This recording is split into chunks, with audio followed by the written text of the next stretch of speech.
तो जी है, नमस्कार दोस्तों। आप लोग देख रहे हैं बीडी भोजपुरी और आप सभी तो पता है जी थे साई लाल यादव जी के बैक टू बैक होली गाने रिलीज़ हो रहे हैं। और आप सभी तो बता दूं कि बहुत ही शानदार गाने रिलीज़ हो रहे थे साई लाल थे। आप लोग तो बता दूं कि फिर से नया गाना टेम्पू थे ड्राइवर। जी हाँ, काफ़ी साल पहले गाना आया था साई लाल था म्यूजिक वाइड यूट्यूब चैनल पर, जिसका नया नाम था टेम्पू थे ड्राइवर। जी हाँ, तो उसी गाने अब पार्ट 2 आ रहा है और वीडियो में मुस्कान सिंह नज़र आने वाली हैं।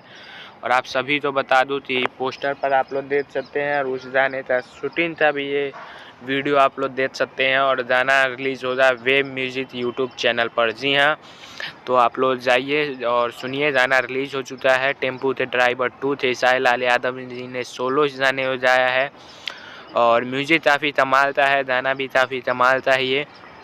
तो जाइए सुनिए। और होली में तो आप लोग जानते ही हैं भोजपुरी में क्या चलता है, चोली देवर यही सब चलता है भोजपुरी इंडस्ट्री में। क्या